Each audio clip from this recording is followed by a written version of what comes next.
waandishi wa habari, mtakumbuka kuwa Jumuiya ya Madola and the Commonwealth imetoa maazimio yake ya kuhusiana na hali ya kisiasa nchini Tanzania baada ya uchaguzi batili uliopelekea matukio na machafuko pamoja na mauaji ya Oktoba 2025 yaliyosababisha vifo vya Watanzania zaidi ya wasio na hatia zaidi ya 515 na wengine kupata majeruhi zaidi ya 2390. Lakini pia nikiri kwamba mimi Luhaga Johnson Mpina niliyekuwa mgombea wa nafasi ya rais wa Jamhuri ya Muungano wa Tanzania nilikuwa miongoni mwa watu waliotokea mbele ya ujumbe huo maalum wa katibu mkuu wa Jumuiya ya Madola ambao uliongozwa na rais mstaafu wa Malawi Mheshimiwa Lazarus Chakwera mnamo tarehe 16 Aprili 2026, ambapo mazungumzo hayo yalichukua kwa muda wa masaa matatu na niliweza kuwasilisha maoni na mapendekezo yangu ambayo yalikuwa kwenye zaidi ya kurasa 70 kwa Dr. Chakwera. Sasa ripoti na maazimio ya Jumuiya ya Madola. Baada ya kupitia ripoti ya maazimio ya Jumuiya ya Madola yaliyotolewa tarehe 10 Julai 2026, napenda kutoa shukrani zangu za dhati kwa Jumuiya ya Madola kwa hatua hiyo nzuri. Aidha, shukrani za pekee zimwendee katibu mkuu wa jumuiya hiyo.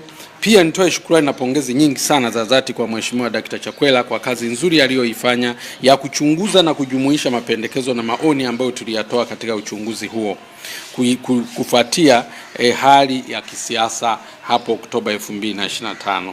Maoni na mapendekezo tuliyoyatoa watu mbalimbali, lakini na ya kwangu mimi mwenyewe binafsi, tunaona kwamba katika ripoti hiyo ya Chakwera yalifanywa kazi kwa kiwango kikubwa sana. Katika kutafakari maazimio manne ya tume hiyo ya Jumuiya ya Madola, muhimu wananchi wakaweza kushinikiza maazimio hayo yaweze kutekelezwa na kuyafuatilia kwa karibu ili kuhakikisha kwamba maazimio hayo yameweza kutekelezwa, ambayo kwa kweli maazimio hayo manne ya Jumuiya ya Madola ukiyasoma yote kwa pamoja na mambo yake. Kwa hiyo azimio namba 1 la Jumuiya ya Madola ilisema kwamba ndani ya siku 30 kutatua suala la kuzuiliwa kwa Tundu Lissu kupitia njia ya kisiasa na kisheria pamoja na kuachia wanaoshikiliwa kwa kutumia haki zao za msingi kwa amani. Ninachoweza kusema nini hapa? Kwanza nakubaliana moja kwa moja, ni kweli kabisa mchakato wa kisheria ukamilike haraka sana ndani ya hizo siku 30 zilizotolewa na Jumuiya ya Madola ili Mheshimiwa Tundu Antipas Lissu aachiliwe huru baada ya kuonewa na kuteswa kwa muda mrefu bila sababu za msingi. Ni dhahiri kuwa alikamatwa na kufunguliwa kesi za uongo ya uhaini ili kumdhibiti asiweze kugombea nafasi ya rais wa Jamhuri ya Muungano wa Tanzania katika uchaguzi mkuu wa mwaka 2025. Hata hivyo, DPP amekuwa akizua mabishano yasiyo na msingi wa kisheria, ikiwemo kuweka POs katika mashauri mbalimbali. Mfano, katika kesi ya uhaini ya Tundu Lissu, DPP aliwasilisha notes ya nyongeza ya ushahidi, the notes of substance of evidence, chini ya kifungu cha 308 cha sheria ya mwenendo wa makosa ya jinai, jambo ambalo lilikataliwa na Mahakama Kuu tarehe 24 Februari 2026. Lakini mkurugenzi huyo wa mashtaka hakuridhika. Aliwasilisha maombi hayo ya marejeo katika Mahakama ya Rufani kupinga uamuzi wa Mahakama Kuu, ambapo mnamo tarehe 30 Julai 2026 Mahakama ya Rufaa chini ya jopo la majaji watatu wakiongozwa na Mheshimiwa Jaji Mwarija wametupilia mbali madai ya DPP na marejeo na kuthibitisha uamuzi uliotolewa na Mahakama Kuu kuwa ulikuwa ni uamuzi sahihi na ubaki hivyo. Wananchi wengi wanaendelea kukamatwa na kubambikizwa kesi za ugaidi na uhaini na kusota mahabusu ya vituo vya polisi na magereza kwa muda mrefu. Mfano, hivi karibuni tukio la mwanachama wa CCM kutoka wilaya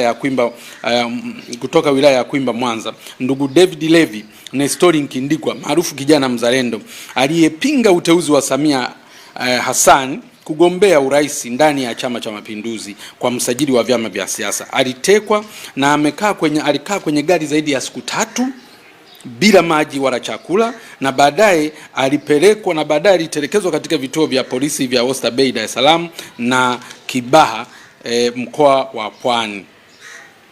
kwa zaidi ya siku 45. Sasa anasota mahabusu bila kupata haki yake ya dhamana, bila kupata huduma, bila kupata msaada wa kisheria na bila hata kufikishwa mahakamani, huku makosa yake yakiwa hayajaelezwa bayana. Huku makosa yake yakiwa hayajawekwa bayana hadi leo. Hata taarifa zake ziliporipotiwa tarehe 25 kwamba tarehe 25 Juni 2026 kwamba ametekwa na kupotea, bado jeshi la polisi halikuweza kusema chochote. Lakini baadaye imekuja kubainika kwamba huyu David Levi Nestor Nkindigwa anashikiliwa na yuko kituo cha polisi cha Oysterbay na anahamishwa mara anapelekwa Kibaha kwenye kituo cha polisi, na hali ndio iko hivyo. Kwa hiyo mnaweza mkaona mambo ambavyo yanavyoenda na yanavyofanyika kwa ukatili mkubwa na kwa manyanyaso makubwa. Lakini hatujasahau tukio la mchungaji Dr. Godfrey Malisa ambaye naye alipinga uteuzi wa Samia kuwa mgombea kupitia CCM katika mahakama kuu ya Tanzania na baadaye mahakama ya rufaa, ambayo hii nimekuwa nikirudia mara kwa mara. Lakini ilipofika Mei, naye alipokuwa amekamatwa na kushikiliwa kwa muda mrefu zaidi ya miezi 6, lakini baadaye sasa mahakama ilipofika Mei 2026 ilimwachilia huru na kufuta mashtaka yake na kwamba hakuwa na hatia. Kwa hiyo naye alikamatwa tu ili kwa sababu ya chuki zile za kumshtaki Samia mahakamani na mahakama kuu na baadaye mahakama ya rufaa, basi unakamatwa unawekwa kwa sababu yeye ni mtawala na anayo mamlaka ya kufanya hivyo, anafanya hivyo. Lakini hatujasahau habari za kina Barozi Humphrey Polepole na tuendelea kuzisema kwa sababu hawajapatikana hadi leo. Mdude Nyangali, Deus Soka, Dionizi Kipanya na wengine wengi hawajulikani walipo hadi sasa. Tume ya Jaji Chande iliainisha ripoti ilionyesha kwamba katika kipindi cha miaka mitatu kuelekea uchaguzi mkuu wa mwaka 2025 watu waliokuwa wamekamatwa na kushikiliwa watu waliokuwa wamepotea walikuwa ni 758 na kati yao 245 hawajulikani waliko hadi sasa. Na katika 245 sina mashaka kwamba majina hayo ya kina Humphrey Polepole yamo, kina Soka kama nilivyoyataja hapa, kina Dionis Kipanya, wote akina Mdude Nyangali, wote wamo humo katika idadi ya watu 245. Kwa hiyo maana yake nini nasema haya katika hilo azimio namba 1 linalosema kwamba azimio namba 1 linalosema kwamba Mheshimiwa Tundu Lissu aachiliwe ndani ya siku 30, lakini pia na wengine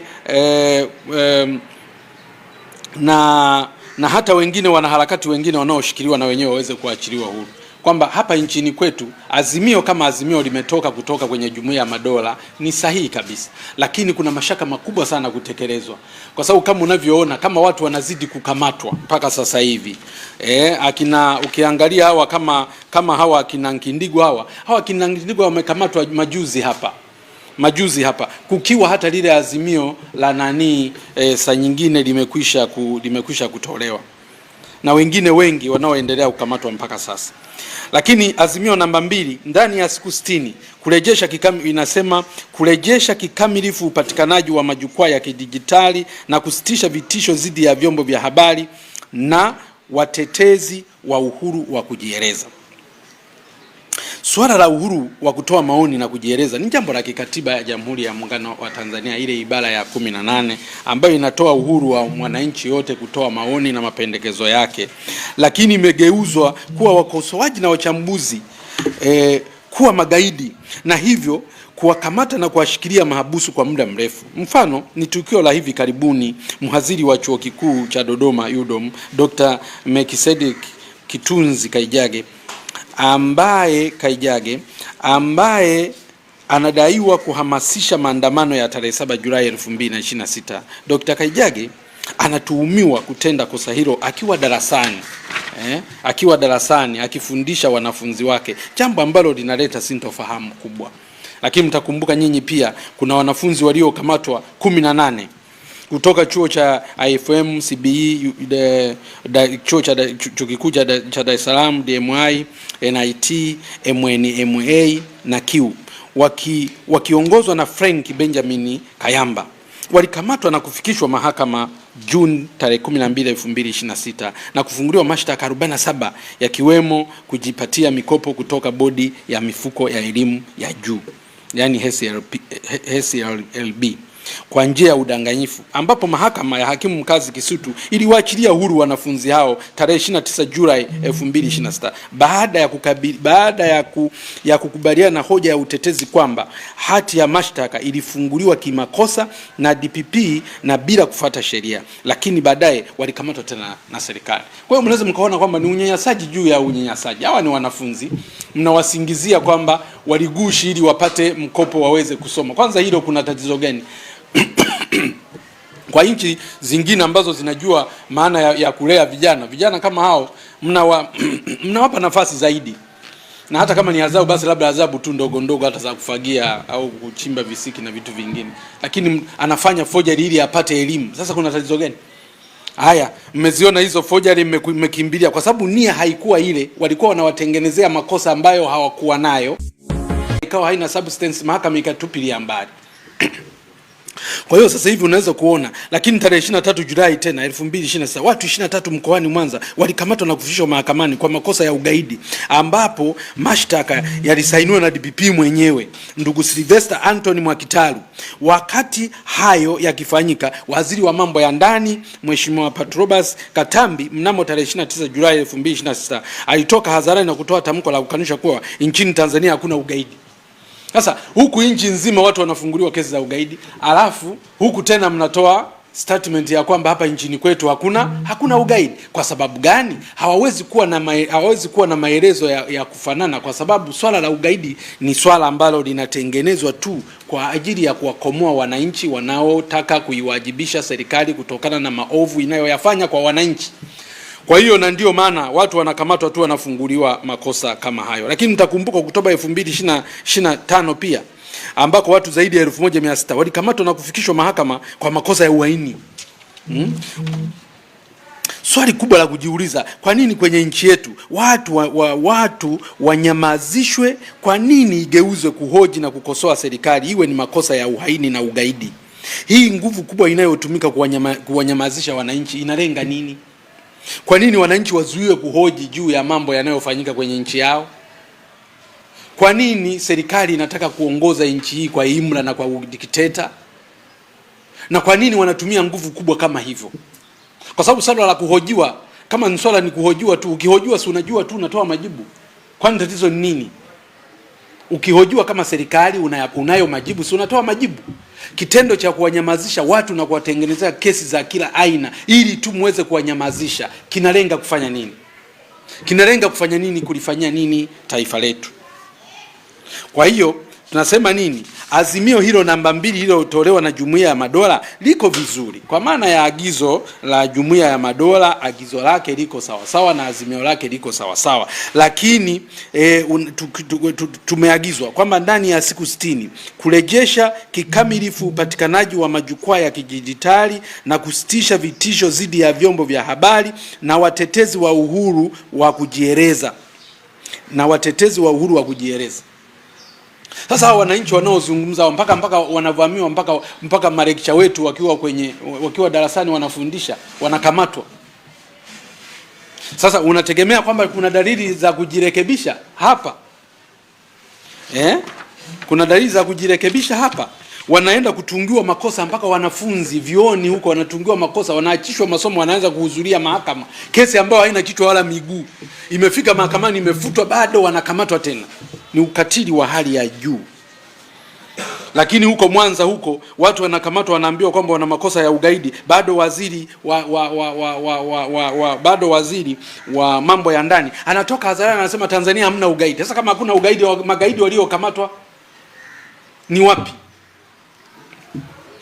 Kwa hiyo na wengine mnawakamata watu kwa matukio ya Oktoba 2025, mnasema hawa wote tumewakamata, tunaweka ndani kwa sababu ya makosa ya ugaidi. Mwisho wa siku mnaenda kuwaachia wote tena, mnasema kwamba hawakuwa na makosa hayo ya ugaidi, tumewaachia na tumewasamehe.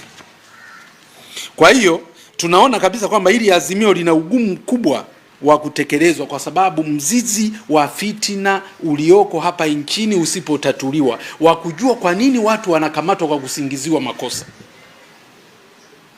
Kwa hiyo agizo la siku 60 nalo bado ni ngumu kutekelezwa, ingawaje Jumuiya ya Madola yenyewe ni sahihi kabisa na maelekezo aliyotupa ni sawa.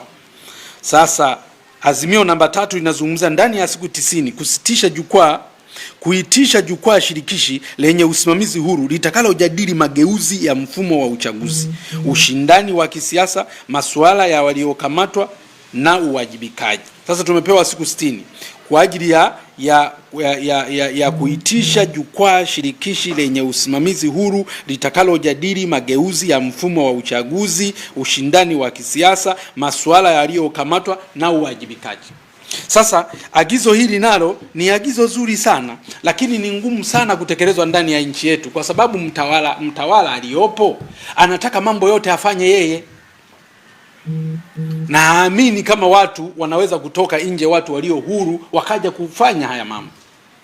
Naamini kwamba jumuiya zingine zinaweza zikatengeneza, zikafuatilia, zikasikiliza watu mbalimbali. Anataka yeye mwenyewe ndio aendelee kuunda tume, na ndio maana akaunda ile tume ya uchunguzi aliyoiunda awali. Baada ya hapo akaunda tena tume nyingine ya uchunguzi tena mambo ya kijinai, wakati na ile nyingine ilikuwa inachunguza matukio ya machafuko ambao na jinai ilikuwemo ndani. Kwa hiyo mambo ya jinai yanaundiwa tume anaunda yeye, wakati serikali yake inalalamikiwa. Serikali hiyo iliyosababisha hayo yaliyotokea ndio hiyo tena inayounda tume ya kwenda kujichunguza yenyewe. Azimio hili inahitaji usimamizi wa karibu kutoka Jumuiya ya Madola ili liweze kutekelezwa, kwani ubabe unaoendeshwa na mtawala hapa nchini ni ngumu sana kufikia malengo hayo ya Jumuiya ya Madola.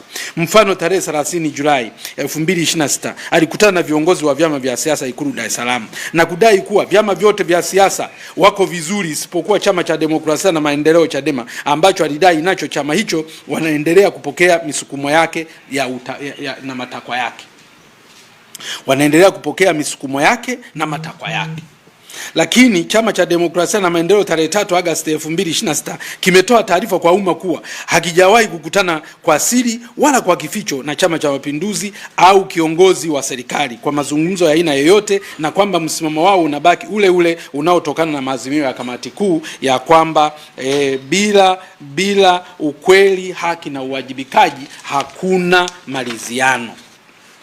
Lakini msimamo wa chama cha ACT Wazalendo pia kupitia tamko lake la tarehe 9 Novemba 2025 na maazimio ya vikao vya kamati kuu ya tarehe 18 Januari 2026 na tarehe 3 Mei 2026 ambavyo vilisisitiza kuwa hakuna maridhiano bila ukweli, haki na uwajibikaji, na hadi sasa hakuna kikao kingine cha chama kilichokutana kwa ajili ya kuchunguza, kwa ajili ya kutengua msimamo uliotolewa. Sasa mtawala anapoitisha kikao pale, na sisi tulimuona wote, anafika tu kwenye kikao kile cha hao viongozi aliokuwa amewaita na anasema tumekubaliana, wala tukusikia mjadala waliokuwa wakiendelea nao. Kwa hiyo sasa chama cha ACT Wazalendo msimamo wake unajulikana kulingana na msimamo uliotolewa na kamati kuu, na ulikuwa communicated kwenye umma hadharani kwamba chama cha ACT Wazalendo msimamo wake ni upi katika swala la maridhiano. Chama cha Chadema msimamo wake kimeutaja, lakini chama cha ACT Wazalendo msimamo wake kama nilivyotaja katika matukio matatu, na document hizo zote ziko kwenye umma, kwamba chama cha ACT Wazalendo hakiwezi kwenda kwenye maridhiano bila ukweli kuwekwa wazi ya matukio yaliyotokea Oktoba 2025 na bila haki na wala uwajibikaji. Ni msimamo ambao uko dhahiri. Sasa haya maneno ambayo anayazungumza mtawala kwamba ameshaelewana na vyama vya siasa isipokuwa chama kimoja, ina maana gani? Ina maana gani? Pia nikiwa mgombea wa nafasi ya rais ambaye nilienguliwa kwa mabavu kugombea katika uchaguzi mkuu wa mwaka 2025 kupitia chama cha ACT Wazalendo, kesi yangu bado iko mahakamani, iko mahakama ya rufaa, haijasikilizwa, na sina mpango wote wa kuiondoa mahakamani mpaka isikilizwe na kuamriwa kwa kufuata taratibu zote za kisheria. Sasa unaposema kwamba umemalizana na nani? Kesi ya Tundu Lissu bado iko mahakamani, haijaamuliwa. Unazungumza na nani sasa? Unayesema kwamba mmeelewana naye kwenye ACT Wazalendo, unayesema kwamba mmeelewana naye kwenye Chadema, mmeanza mazungumzo. Tundu Lissu yuko mahakama mpaka sasa. Anapozungumza kwamba wameanza kuelewana, maana yake ni nini? Kwa hiyo hizi siku 90 za kutafuta msimamizi huru sio rahisi kutekelezwa kwa nature ya mtawala alivyo, kwa sababu ni mambo ya shortcut tu, shortcut everywhere, shortcut. Sasa mambo ndio yanakaa hivyo. Sasa ni lini? Kwa sababu ilitegemewa sasa hivi tumeshaanza kutafuta msimamizi huru ili aje tuzungumze namna ya kutatua matatizo yaliyopo kwenye nchi hii. Msimamizi huru ambao sisi wote tutaenda kwenda kutoa ushahidi wetu pale, kwenda kutoa maelezo yetu kwa msimamizi huru ambaye hafungamani na upande wowote, kwenda kueleza kama Mpina mimi nikaeleze kwamba nilienguliwaje kugombea nafasi ya rais, ushahidi nilio nao, sheria za nchi zinasemaje, katiba yetu inasema nini, kanuni za chama zinasemaje, na namna nilivyoenguliwa.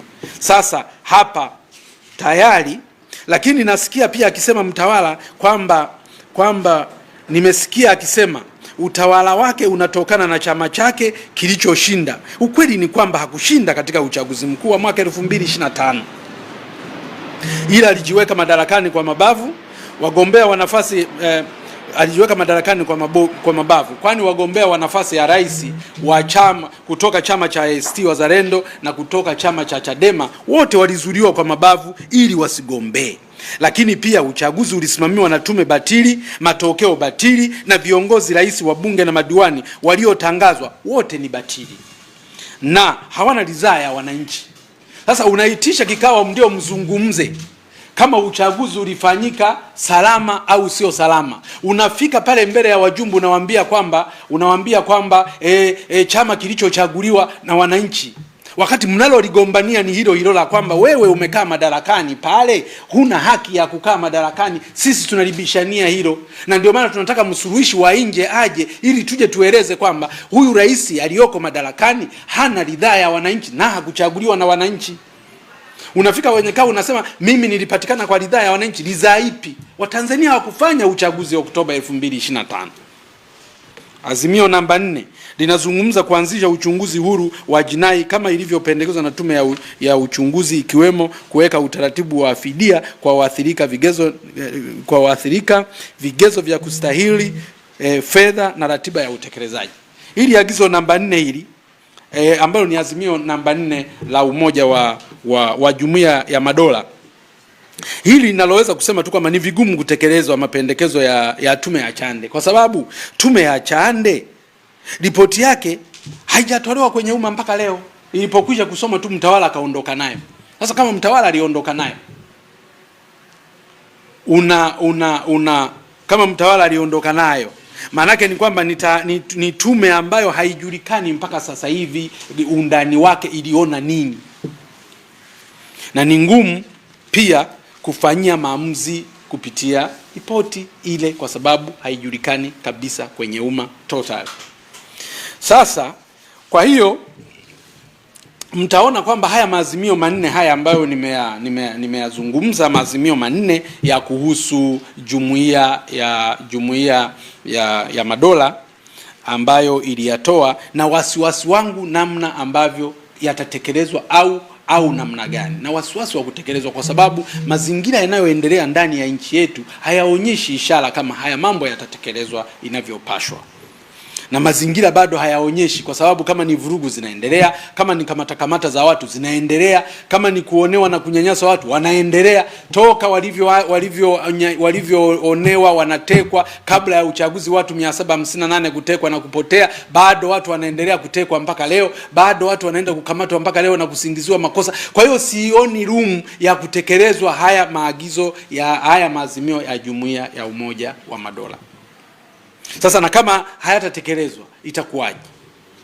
Kuhusu zana ya maridhiano, duniani kote utaratibu wa kawaida wa kufanya maridhiano ya makundi yanayohasimiana baada ya vita au machafuko, yani the aftermath, ambapo hatua hiyo hufikiwa baada ya ukweli kuwekwa wazi, haki, uwajibikaji, chini ya usimamizi huru usiofungamana na upande wote, yani the neutral person ambayo ni impartial, na pia hadidu zake za rejea kuwekwa wazi na kuelezwa bayana. Maridhiano baada ya matukio ya machafuko ya mauaji wa Oktoba hapa nchini kwetu yatakuwa na changamoto kubwa, kama nilivyosema.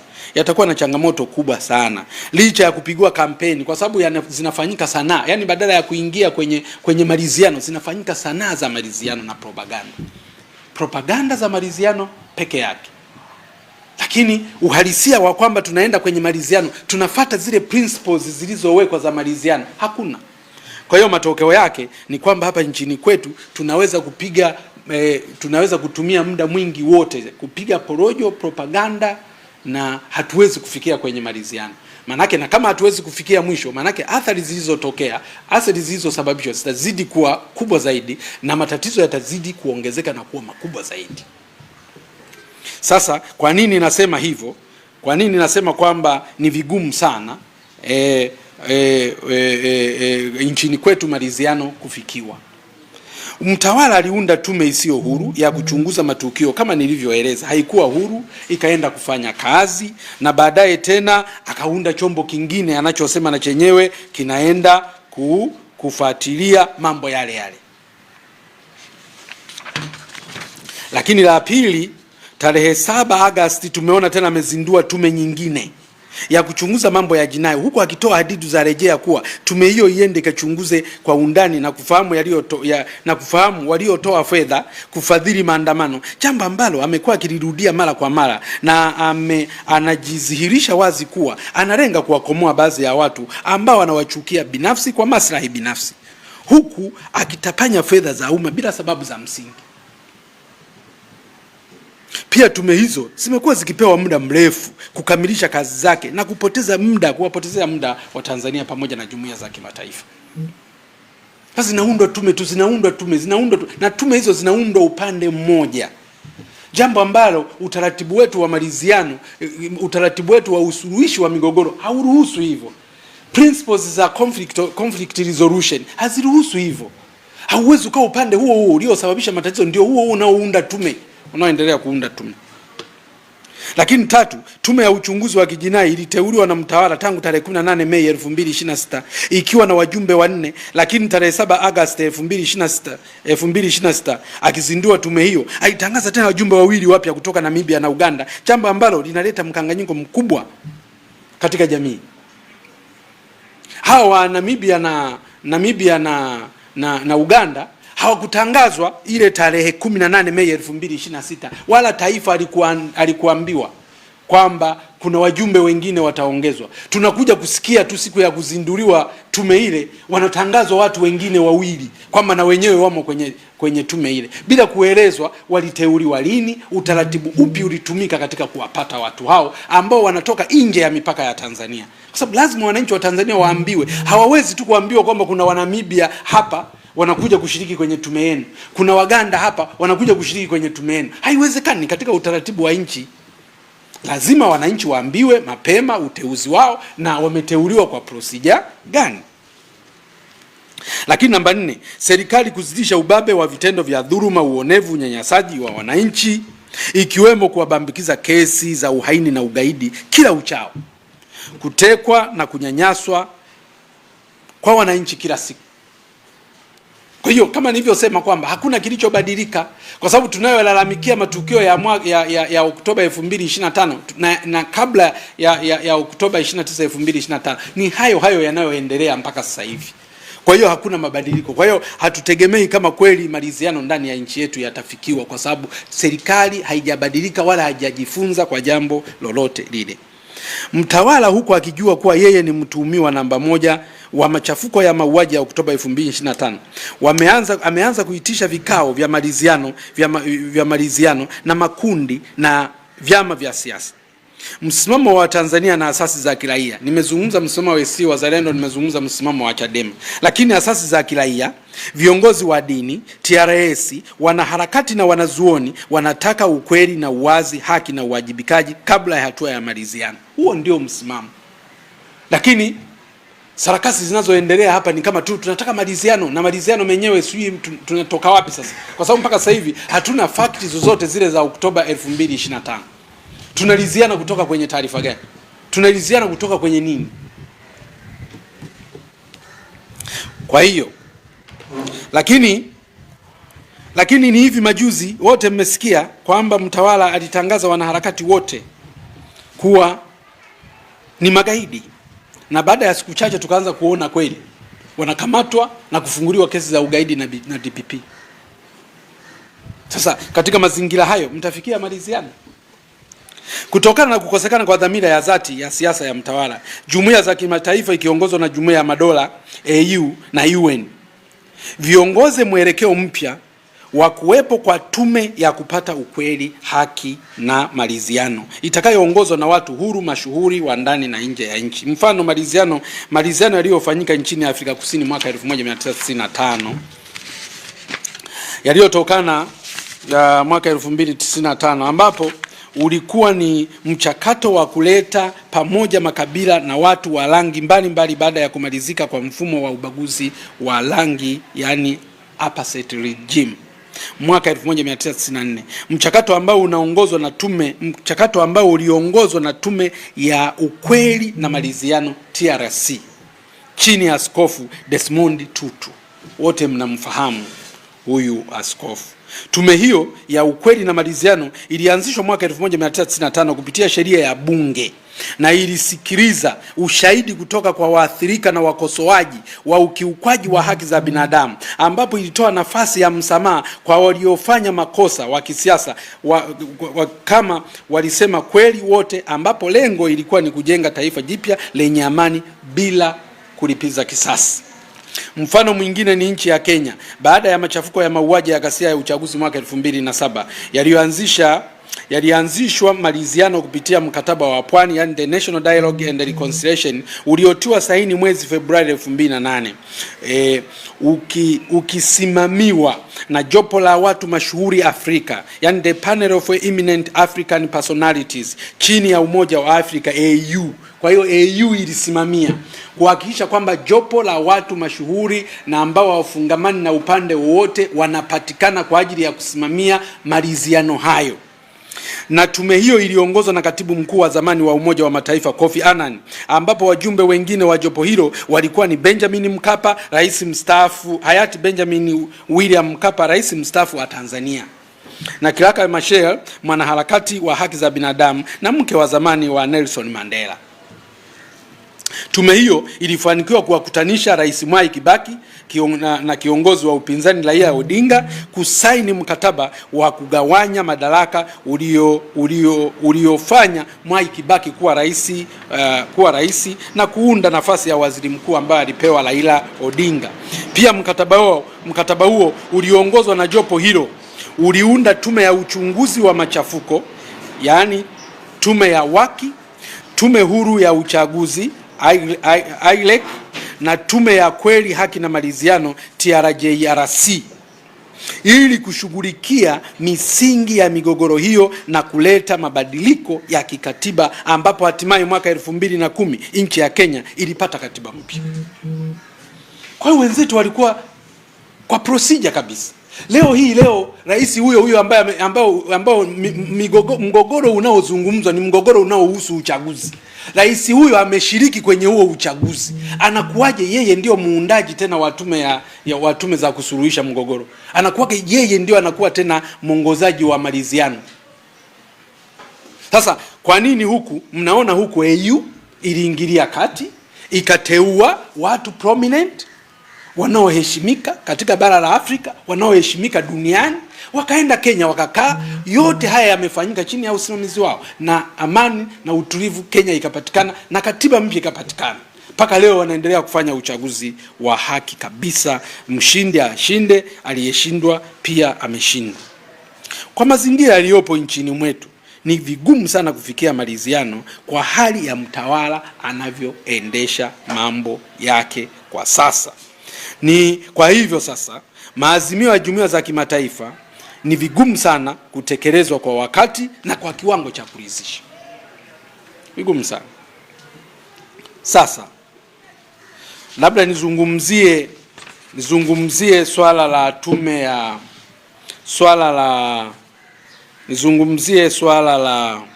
la tume ya uchunguzi ya mambo ya jinai.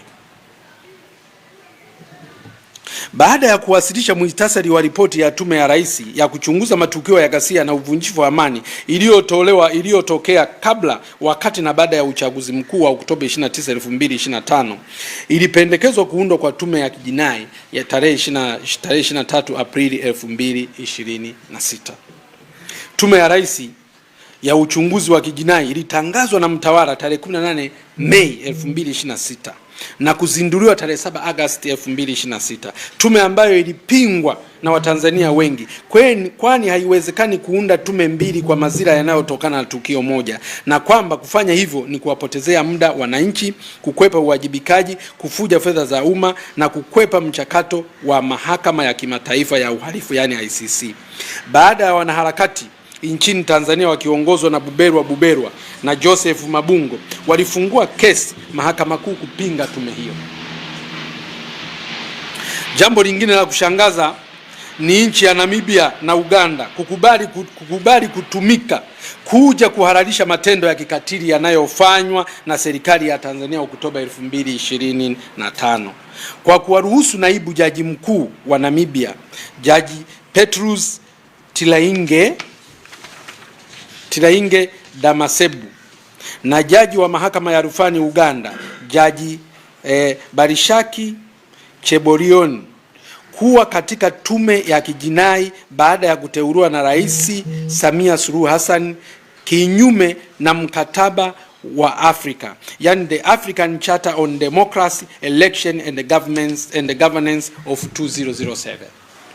Ukizungumzia tu machafuko yanayohusu uchaguzi, umeigusa hii itifaki ya Afrika ambayo wote tuliisaini, umeigusa huu mkataba na itifaki ambayo tulisaini kama nchi za Afrika ambayo ni ya mwaka 2007. The African Charter on Democracy, Election and the Governance of 2007, ambapo inajengwa juu ya kanuni au nguzo kuu 4. Moja ni uzingativu wa katiba, pili ni uchaguzi bora, tatu ni haki za binadamu, na 4 ni uwazi na uwajibikaji. Kwa hiyo ukitaka ulizungumzia tu jambo ambalo linahusu uchaguzi uliofanyika, maana yake ni lazima urejee kwenye ule mkataba. Kwa hiyo uteuzi wa wanasheria wa majaji hawa wabobevu kutoka Uganda, kutoka Kenya, kutoka Uganda na kutoka Namibia, lazima uzingatie the African Charter on Democracy, Election and the Governance of 2007. Lazima. Sio tu kuteua tu, nimewateua. Sasa yako mambo mengi yaliyokosewa katika kuwateua hawa majaji kuja nchini mwetu. Na mimi nimesikitika kwa sababu hawa majaji ni majaji wabobevu wa sheria hawa. Na heshima zao zinajulikana ndani ya nchi yao na duniani kote. Uwezo wao wa kisheria, uwezo wao na heshima yao duniani kote. Kwa nini wakubali kuja kwenye uteuzi huu ambao una changamoto nyingi kiasi hiki, lakini bahati mbaya una violate ile African Charter? Moja, uchaguzi wa Tanzania haukuwa huru wala haki. Waangalizi kutoka SADC na AU na jumuiya za kimataifa walikiri kuwa uchaguzi wa mwaka 2025 wa Tanzania haukuwa na kiwango cha demokrasia, haukukizi viwango vya demokrasia. Leo majaji hao tena wabobevu wa sheria wamekubali vipi kuteuliwa na kuapishwa na rais ambaye hakuchaguliwa kidemokrasia? Hii ni kinyume na mkataba wa Afrika, the African Charter. Leo wamekubali vipi kuja kuapishwa na rais ambaye hakuchaguliwa kidemokrasia? Mmekuja kukubali kushiriki kwenye tume yake, mmekuja kukubali kushiriki kwenye uzinduzi wa tume yake, na mmepokea hadidu za rejea yake. Sasa hii is unconstitutional na is even against with electoral standards. Sasa kama uchaguzi wenyewe ulikiuka African Charter on Democracy, Election and Governance, leo wanakujaje majaji hawa wabobevu wa sheria kuja kujiunga na chini ya uteuzi wa mtu ambaye yeye mwenyewe ni victim wa uchaguzi husika unaolalamikiwa na ulikataliwa? Uchaguzi wa Tanzania ulikataliwa na EU, ulikataliwa na SADC, ulikataliwa na jumuiya za kimataifa, na wakasema kwamba haukizi matakwa ya kidemokrasia. Na kama haukizi matakwa ya kidemokrasia, maana yake ni kwamba uchaguzi huu Walioteuliwa hawakuchaguliwa kidemokrasia, na kama hawakuchaguliwa kidemokrasia maana yake wameingia madarakani kitikiteta. Sasa wewe unakujaje kushiriki katika uchaguzi wa namna hiyo, kushiriki kwenye tume iliyoundwa na mtu aliyepatikana kwa mazingira ya namna hiyo? Lakini la pili, majaji hawa wamekubali vipi kuteuliwa na kuapishwa na mtuhumiwa tena aliye nje ya madaraka yao kisheria, yani geographical jurisdiction? Utaratibu uliotumika kuwateua hauko wazi, haukutangazwa nchini mwetu. Uteuzi wao ungeweza kufanya na EU, SADC na EC, na sio mtawala wa Tanzania wala tume ya mahakama ya Namibia wala tume ya mahakama ya Uganda. Kama ilikuwa ni kuteuliwa, basi wao wangeteuliwa na EU, wangeteuliwa na SADC, na sio tume ya mahakama au mamlaka ya mahakama ya Namibia wala mamlaka ya mahakama ya Uganda. Sasa leo majaji hawa wamekubali vipi kuteuliwa na kuapishwa na mtuhumiwa tena aliye nje ya mamlaka yao ya kisheria, ambapo utaratibu uliotumika kuwateua hauko wazi, haukutangazwa nchini mwetu? Sasa wali communicate vipi uteuzi wao kama sisi tu ndani ya nje hatukuambiwa kama kuna watu wameteuliwa? Tumekuja kuona siku tume inazinduliwa. Lakini jambo la tatu, tume ya kijinai ilitokana na mapendekezo ya tume ya Jaji Chande ambayo ripoti yake ilifichwa na rais na kuwa ya asili na kuwa siri yake pekee. Nchi nzima Tanzania hadi sasa hatujui kilichomo katika ripoti hiyo, imebaki kuwa siri ya mtawala. Hadithi za rejea za tume hiyo hazijaelezwa hadharani. Imewezekana vipi kwa wanasheria wabobevu wakubali kushiriki kwenye jambo ambalo ni siri ya mtu mmoja ndani ya nchi, kitendo ambacho kinakinzana na dhana ya uwazi na uwajibikaji? Kwa sababu kuteuliwa kuja kushiriki, si lazima muwe mnajua fakti za jambo lenyewe kwanza kwa ujumla kabla hata hamjapokea hadidu za rejea, lakini lazima jambo lenyewe mlijue. Sasa Waganda wa Namibia wanalifahamu jambo la Tanzania ambalo hata ripoti yake ya uchunguzi haikukabidhiwa nchini. Wanalijuaje?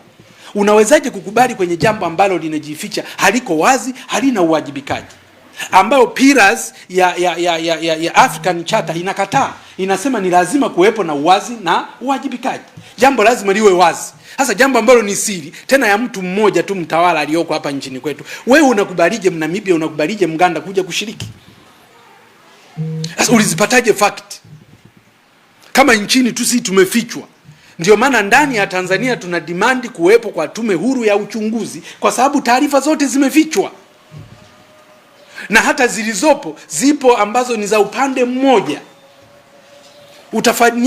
Utafanyaje findings kwenye jambo ambalo limepatikana kwenye taarifa zinazotoka upande mmoja?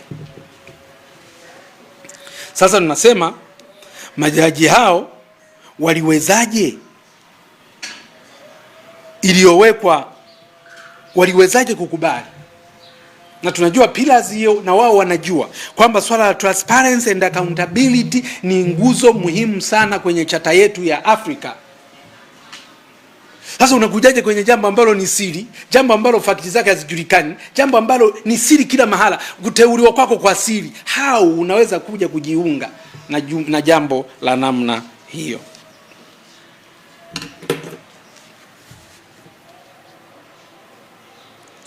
Kwa hiyo, lakini majaji hao wamekubali kupokea maelekezo hadharani. Jambo la 4, majaji hao wamekubali kupokea maelekezo hadharani ya namna ya kwenda kuisafisha serikali pale walipoambiwa waende wakatafute nani hasa aliyechochea, waliohusika na waliotoa fedha ili mambo yatokee ndani ya nchi, na sio kwenda kuchunguza nani hasa aliyehusika kutoa amri ya kutekeleza mauaji ya kikatili ya watu zaidi ya 518 na majeruhi zaidi ya 2390. Wanaelezwa hivi bayana kwa sababu hadidu za rejea hazikusomwa, kwamba hadidu za rejea ni zipi. Hii tume inaundwa, tume ya kijinai. Hadidu za rejea zilipaswa zisomwe pale hadharani, Watanzania wote wajue na dunia nzima ijue.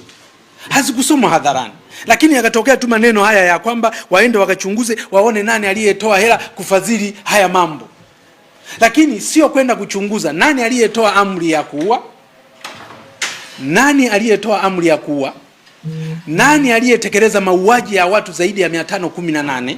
Nani aliyesababisha majeruhi zaidi ya 2390? Mambo haya hayakuelekezwa kwenda kufanya hivyo. Na sasa kama wewe unaenda kuchunguza halafu tayari umeshapewa maelekezo, maana yake ni kwamba tayari ule uhuru wenu wa kuweza kwenda kufanya uchunguzi kwa uhuru umeshaingiliwa, kwa sababu aliyewatuma already yeye ana taarifa anazozifahamu yeye na ana hatua anazozifahamu yeye. Mnaendaje kwenda kuchunguza kwa jambo ambalo tayari yule anayewaelekeza ana majibu yake na ana adhabu zake? Lakini ile ilikuwa ni totally kuingiliwa katika uhuru wa uchunguzi, ambayo impartiality of the commission, impartiality of the commissions inakuwa impaired, inakuwa impaired. Na hivyo ilitakiwa baada ya mambo hayo yote hayo kwamba umeyaona sasa, ukiyasummarize haya yote mambo manne, unajiuliza kwa nini hawa majaji kutoka Uganda, kutoka Tanzania, kutoka Uganda, kutoka Namibia wamekubali kushiriki kwenye tume ambayo haieleweki. Kwanza inaenda kufanya kazi gani? Haijulikani. Ilianzishwa ili iweje? Haijulikani. Aidha, nichukue nafasi hii kuvipongeza vyama vya siasa nchini Namibia vya Affirmative Repositioning AR na chama cha Independent Patriotics for Change IPC kwa kumtaka naibu jaji mkuu wa Namibia Petrus Damasebu kukataa uteuzi huo, kwani utaratibu uliotumika kumteua wa kisiasa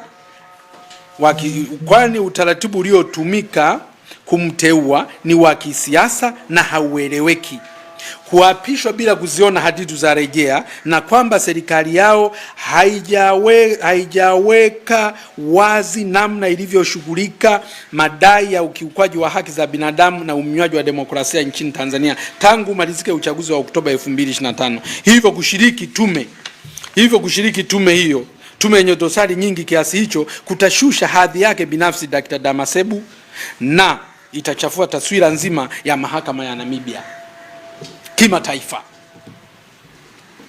Kwa hiyo naona kwamba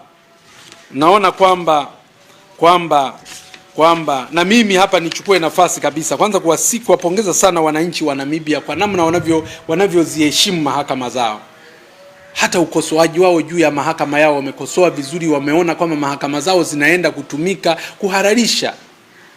kuhalalisha uonevu waliofanywa wananchi wa Tanzania.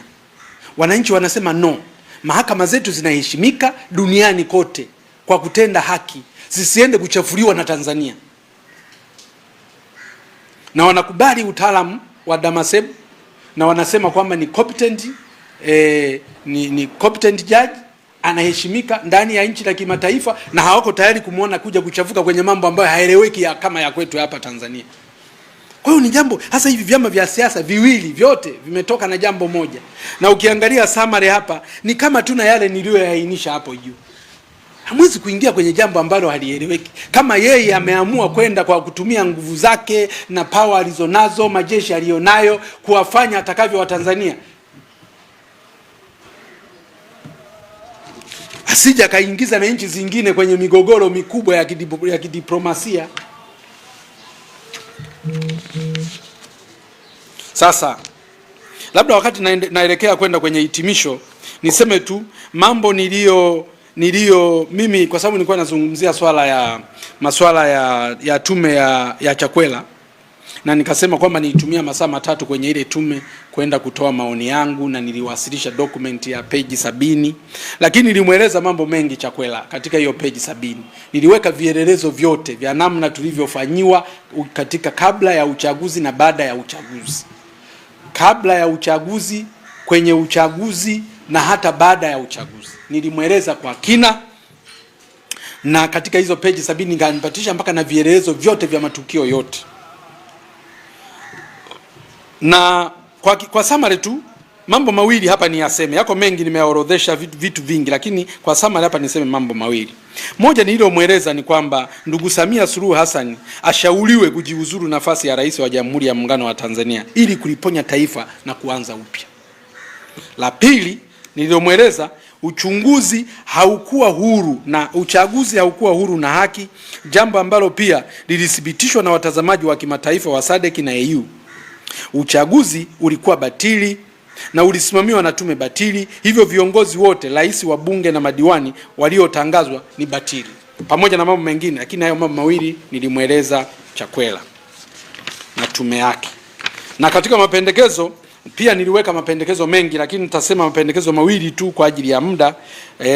Mapendekezo yangu namba moja kwenye hilo tume ya Chakwera, niliomba kwamba kuundwe tume huru ya uchunguzi itakayoongozwa na Jumuiya ya Madola au taasisi yote ya kimataifa ambayo taifa ni mwanachama, ambayo Tanzania ni mwanachama, na jambo hili lifanyike haraka iwezekanavyo. Lakini jambo la pili nililotoa maoni yangu ni kwamba uchaguzi mkuu wa mwaka 2025 wa Tanzania ufutwe na kutangazwa uchaguzi mwingine ili kuwapa fursa wananchi waweze kuchagua viongozi wao wanaowataka wao.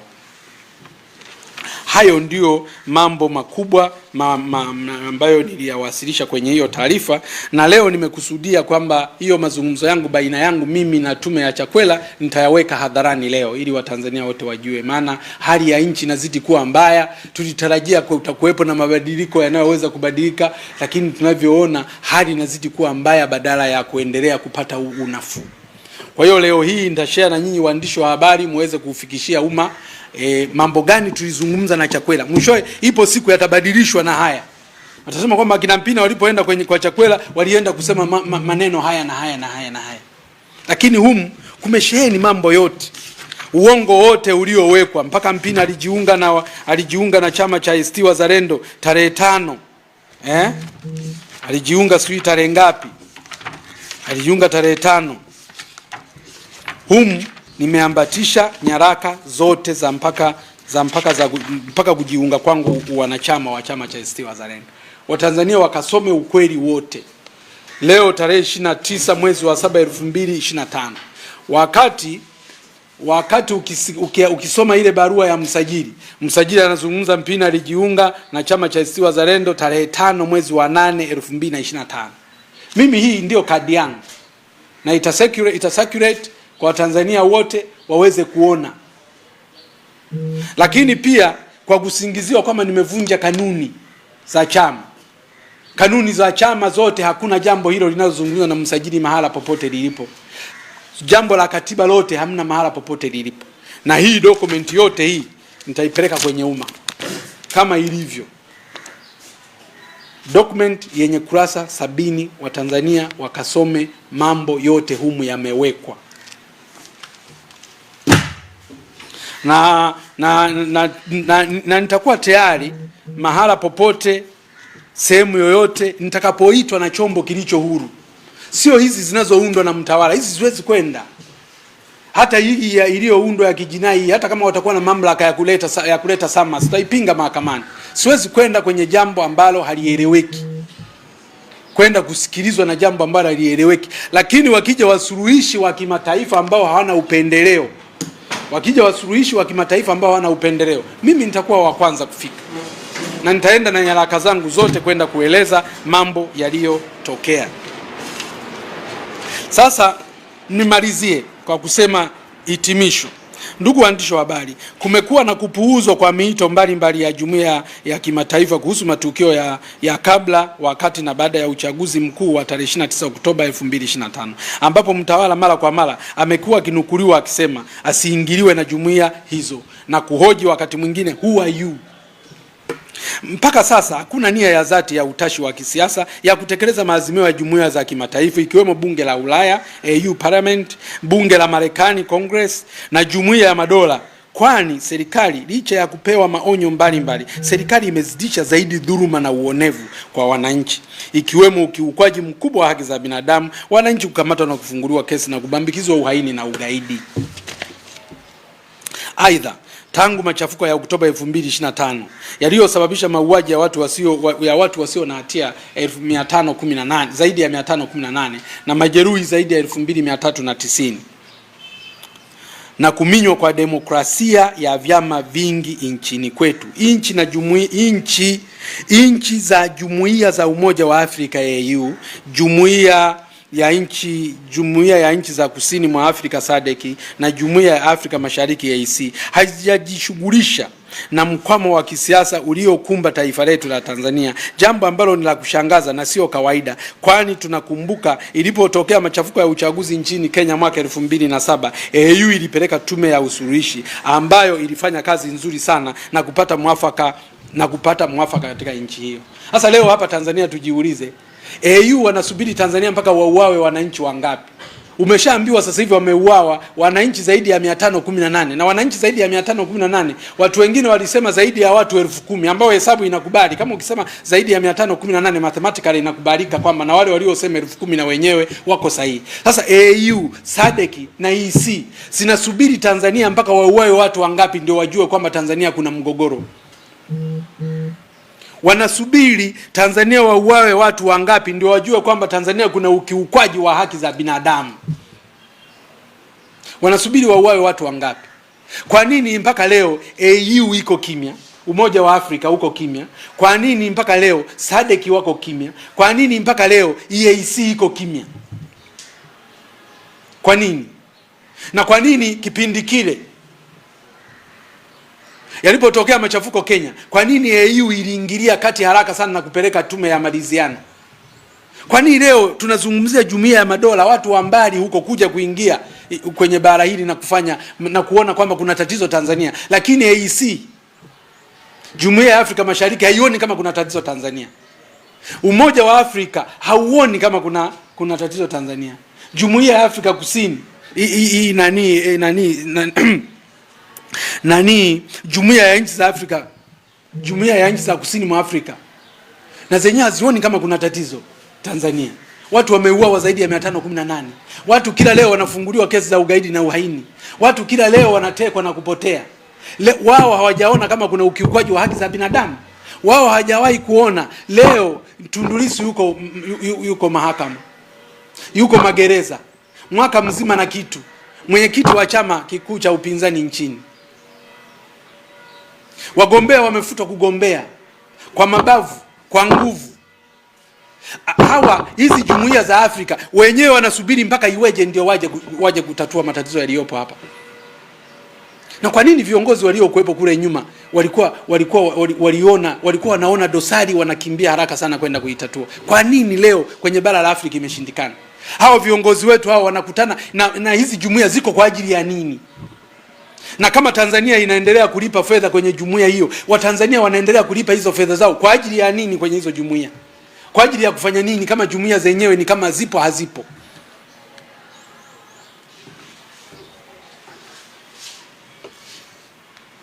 Kwa kuwa jumuiya ya Afrika,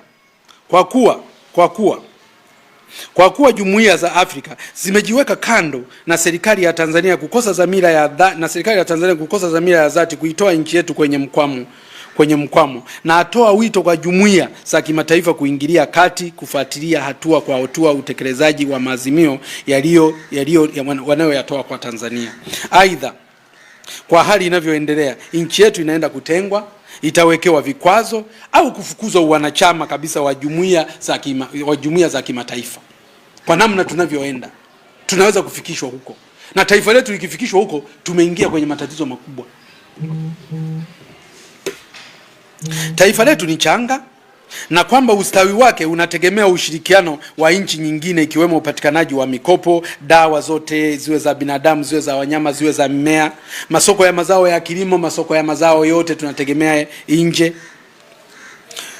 Mazao, kilimo, mifugo, uvuvi, misitu, madini, pembejeo, mpaka nguo, matibabu, biashara, ushirikiano wa kitaaluma, masoko, diplomasia, wawekezaji, watalii, tunategemea. Na hata tulipouliza kwamba who are you, ilifedhesha sana. Mtu ambaye ni tegemezi kiasi hiki, unawahoji who are you? Kwa mtu tegemezi kama wewe, paka hata dawa tu za kuwatibu watu wako huna dawa hata ya kuanzia. Huna dawa hata ya kuanzia. Kukodi hatuwezi kukusanya, tunategemea kukopa na kuomba misaada.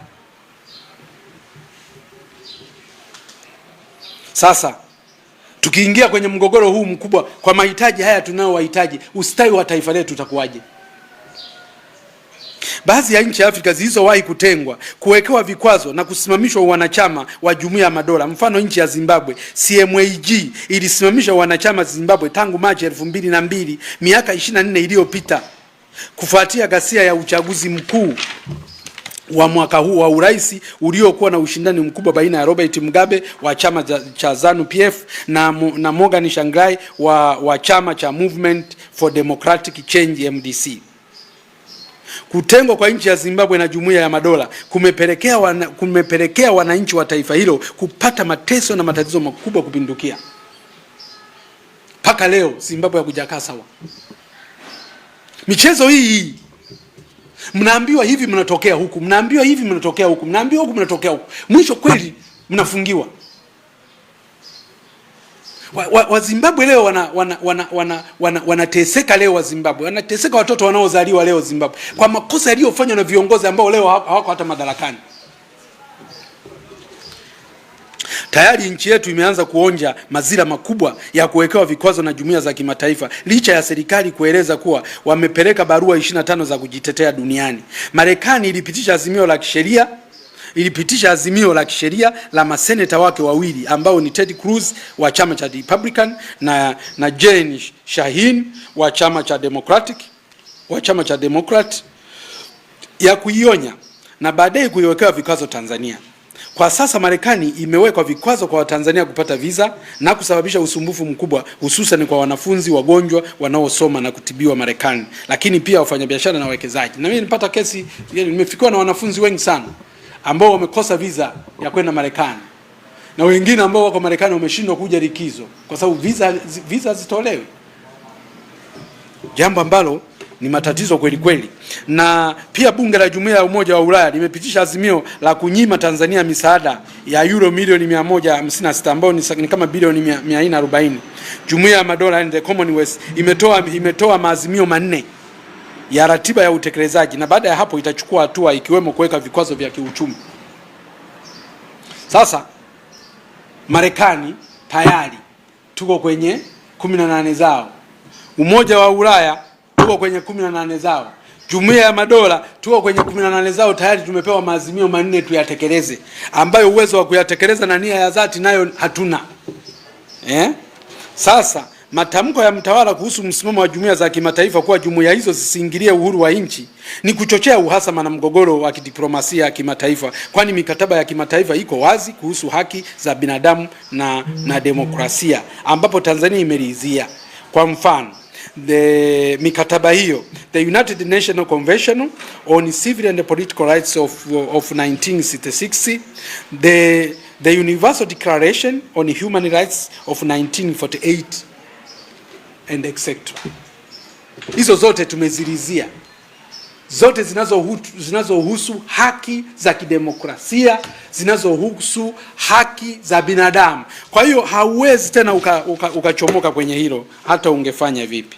Kwa muda mrefu Tanzania imekuwa mwanachama mtulivu na kisiwa cha amani katika jumuiya za kimataifa, wala haijawahi kujieleza. Kabla ya hapa sisi kama Watanzania katika jumuiya za kimataifa hatujawahi hata kuandikiwa barua ya kujieleza, hatujawahi kuwekewa vikwazo wala kusimamishwa wanachama katika Jumuiya ya Madola au jumuiya nyingine yoyote ile ya kimataifa. Na baada yake Tanzania imekuwa msuluhishi wa migogoro ya kisiasa katika mataifa mbalimbali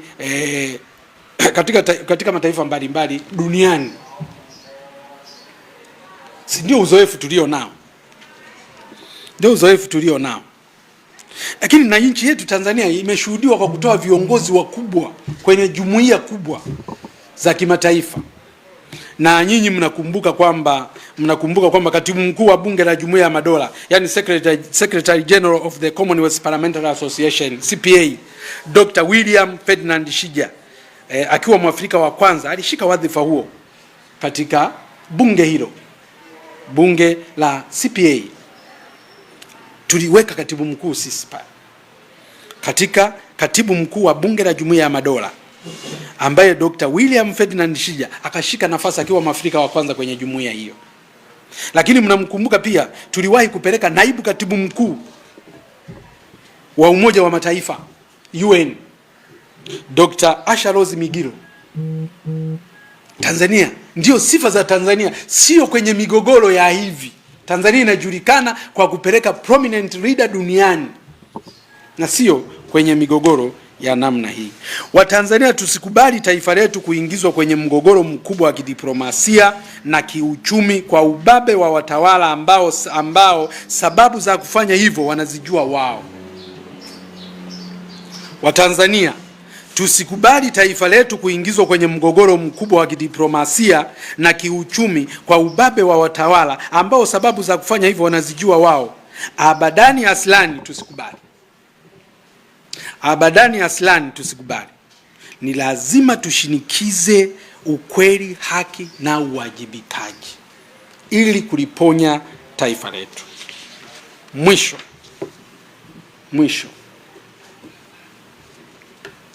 msimamizi huru mediator atafutwe kwa uangalifu mkubwa na kwa wakati ili kulinusuru taifa letu, kurejesha amani, utulivu na demokrasia ya kweli nchini. Wapo watu mashuhuri wenye uzoefu mkubwa katika utatuzi wa migogoro ya kisiasa sehemu mbalimbali duniani. Kwa mfano mzee Thabo Mbeki,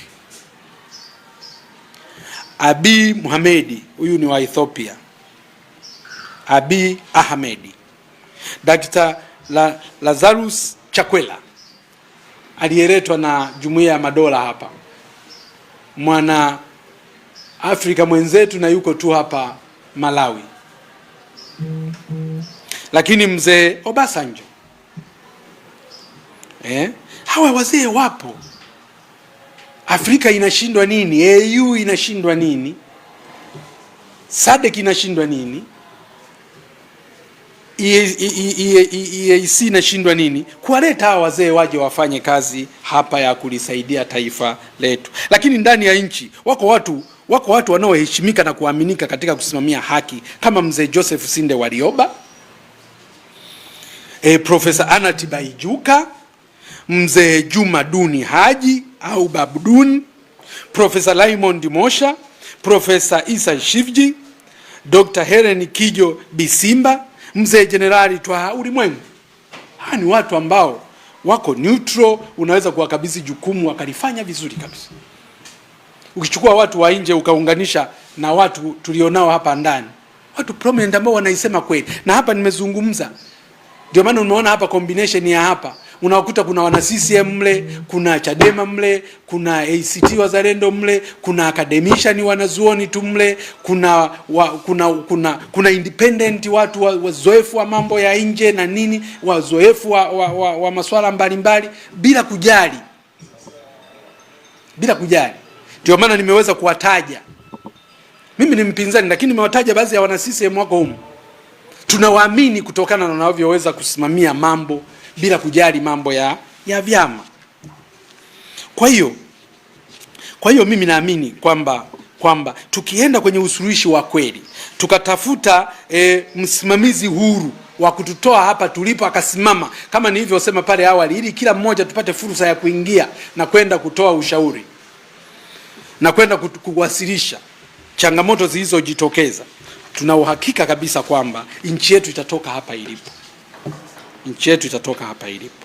Hasa ndugu waandishi wa habari, nitoe wito kwa Watanzania wote walioko mjini na vijijini kuchukua hatua za kushinikiza kwa mtawala na serikali yake kama ifuatavyo. Sasa hatuwezi kutulia tu. Haya yote yanayotokea haya hatuwezi kunyamaza. Kwa kweli hatuwezi kunyamaza. Na hata wale wanaofikiri kwamba tutanyamaza wanajielekeza vibaya. Hatuwezi kunyamaza wakati taifa letu linafanywa haya linayofanyiwa. Ndio maana nikahoji pale kwamba hata mpaka unajiuliza hawa wanaoyafanya haya wanataka kulifanyia nini taifa? Moja, kutekeleza maazimio ya jumuiya za kimataifa ikiwemo bunge la Ulaya, bunge la Marekani na jumuiya za nasema kutekeleza tunasema kwamba na waomba wananchi washinikize kwa mtawala na serikali yake kufanya yafuatayo. La kwanza, kutekeleza maazimio ya jumuiya za kimataifa ikiwemo bunge la Ulaya, bunge la Marekani na jumuiya ya madola. Maazimio hayo yatekelezwe kwa wakati kabla ya nchi hajatumbukia kwenye matatizo makubwa ikiwemo kutengwa, kuwekewa vikwazo katika shughuli za kijamii na kiuchumi au kufukuzwa wanachama. Tusifike huko. Tusifike huko. Namba 2, kuchukua hatua za kukomesha vitendo vya uvunjifu wa sheria na katiba ya nchi unaofanywa kwa makusudi na serikali ya awamu ya 6, unconstitutional and lawlessness, na kupelekea kushamiri kwa wizi, rushwa, ufisadi na ubadhirifu wa fedha na rasilimali za umma, matukio ya watu kutekwa, kupotezwa, kuuawa, pamoja na kuminywa kwa demokrasia nchini, kukomesha dhuluma na uonevu wa kila aina ulioshamiri kila pembe ya nchi na kuasili zaidi wanyonge. Sasa hivi hapa tulipo hapa tuna tatizo kubwa zaidi kuliko hata la katiba, kwamba hata ile katiba tu tulionayo serikali ya awamu ya 6 haitekelezi. Na sio kuitekeleza tu, na sio kwamba haitekelezi tu, inaivunja kila uchao. Kwa sababu hizi changamoto zote hizi tunazoziainisha zimekatazwa kwa mujibu wa katiba. Lakini serikali hii haioni haya kuvunja sheria za nchi, haioni haya kuvunja katiba ya nchi, haioni haya. Na ndio maana kuiba fedha za umma haioni haya. Kuuza rasilimali za nchi haioni haya. Na kutekwa watu na kupotea. Matukio kama hayo ya uonevu wa wazi. Tume zimeundwa na rais zimekataa watu kubambikizwa kesi alizoziunda yeye mwenyewe. Zimesema watu wanaonewa, lakini zinamaliza kutoa matamko watu wanaenda kukamatwa kesho. Kwa hiyo sheria zinavunjwa kila uchao na bila soni. Sasa ina maana taifa hapa lilipofikia, hata ukipata katiba ya namna gani bado taifa hili litatumbukia, kwa sababu kama watu wanaweza kuivunja katiba regardless of, yani inavunjwa. Kwa hiyo wananchi ni lazima waingilie kati kushinikiza kuipiga marufuku serikali ya awamu ya 6 kuvunja sheria za nchi na kuvunja katiba ya nchi. Lakini la 3, lazima washinikize kupatikana kwa katiba mpya na kufumua sheria zote za uchaguzi na kutungwa upya sheria za uchaguzi mapema kabla ya mwaka 2028. Watanzania wananyanyasika kwa sasa hivi kwa sababu wana viongozi ambao hakuwachagua. Sasa kama una kiongozi ambaye hakuchagua, hawezi kukuthamini. Atakufanyia haya kwa sababu hauko connected naye. Hauko connected naye. Kwa hiyo Watanzania washinikize kupatikana kwa katiba mpya haraka sana iwezekanavyo kabla ya mwaka 2028. Katiba mpya hii imepatikana na hili linawezekana, lakini inahitaji mashinikizo makubwa kutoka kwa wananchi wote. Jambo la 4, kufutwa kwa uchaguzi batili wa Oktoba 2025 na kuitisha uchaguzi mpya ili kuwapa nafasi wananchi kuchagua viongozi wao wanaowataka katika ngazi ya rais, wa bunge na madiwani. Haya ndio mambo 4 ambayo naweza nikapendekeza katika hii siku ya leo, ambayo ninajadili taarifa ya Jumuiya ya Madola, ninajadili uteuzi wa tume ya jinai iliyoteuliwa na mtawala na kuzinduliwa majuzi. Kwa hiyo pamoja na taarifa hii pia, kama nilivyosema, nitaambatisha kwa maana ya waandishi wa habari watakabidhiwa dokumenti hii ambayo ya siku ile ya tarehe 16 Aprili 2026 Dar es Salaam, nikiwa kwenye tume na Chakwera, na pia mtapata pia kwa maandishi hata hiki ambacho nimekiandika hivi leo. Nimalizie kwa kusema tena niwashukuru sana kwa kushiriki, waandishi wa habari, kwa kutoa hii fursa walau niweze kuzungumza haya mambo ambayo taifa letu linayapitia katika kipindi hiki kigumu, na naendelea tu kusema kwamba ni lazima Watanzania tuendelee kushikamana kuliko wakati wowote. tuendelee kushikamana kuliko wakati wowote. Na hata vyama vya upinzani, wapinzani wenzangu, na waomba waache mambo hayo ya kutengenezeana maneno ya kutengenezewa nao kesi za hapa na pale. Mnaondoka kwenye jukumu la msingi, mnacheza ngoma ya mtawala. Acheni, tusimameni. Watanzania wanatutegemea. Watanzania kwa sasa wanategemea vyama vya upinzani kuwatoa hapa walipo. Msikubali kufanya dhambi ya kutakasa maovu yaliyofanywa na serikali hii ya CCM. Msikubali. Mwenyezi Mungu atawasaidia. Tunajua ziki kubwa tulizo nazo, maana kufanya upinzani Tanzania ni afadhali hata mababu zetu waliopambana na wakoloni. Hawa wenzetu tulio nao ni zaidi ya wakoloni. Kama wanaweza kuua watu 518 siku moja, wakauawa, wakazikwa, na wengine hata hawajulikani walipo mpaka sasa hivi, na hawakuona soni wala kuomba radhi wala kufanya chochote, hakuna mkoloni aliyekuwa mkatili kiasi hicho. Lakini tunaofanya upinzani ambao unaweza ukakamatwa tu wawekwa ndani bila hata sheria, ukaanza kuzungushwa tu na maneno ambayo hayaeleweki. Lakini unaweza ukapotezwa, unaweza ukakamatwa ukakaa gerezani muda mrefu, unaweza ukakamatwa ukaenda kuuawa, unaenda ukakamatwa unashushwa kwenye basi unaenda kuchinjwa hadharani. Maanake tunafanya siasa ambazo ni ngumu kweli kweli. Ni za kipindi ambacho, ni dhama ambayo haiwezi kupigiwa mfano, haina rekodi wa ulinganifu, haina best practice. Haina best practice. Ni sisi tunayashuhudia haya. Kwa hiyo msikubali kutumika na watawala hawa, msikubali kutumika na Chama cha Mapinduzi kuindozi uhalifu uliofanyika. Wapinzani tuungane kwa pamoja. Haya mambo mengine ya chama hiki, mara hiki chama kiko hivi, mara hiki chama, tuacheni, tusimame kwenye hoja ya kuwatetea Watanzania. Mijadala mingine itakuja baadaye, lakini cha sasa tunatakiwa kulipigania taifa letu, kulitoa mikononi mwa huu udhalimu unaoendelea. Nadhani nimeeleweka. Asanteni sana, na nyinyi baadhi ya wananchi mliokuja kunisikiliza, na washukuru sana kwa uvumilivu wenu. Najua pia hotuba yangu imekuwa ndefu kidogo. Asanteni sana. Kama kutakuwa na maswali yoyote mnakaribishwa. Kama hamna, tufunge kipindi. Hamna maswali? Tukio baya hilo. Kwenye ukombozi wa nchi mkishaanza mnakutana hamna maswali, inakuwa changamoto sana. Lakini naamini kwamba kama hakuna maswali kwamba hotuba imeeleweka.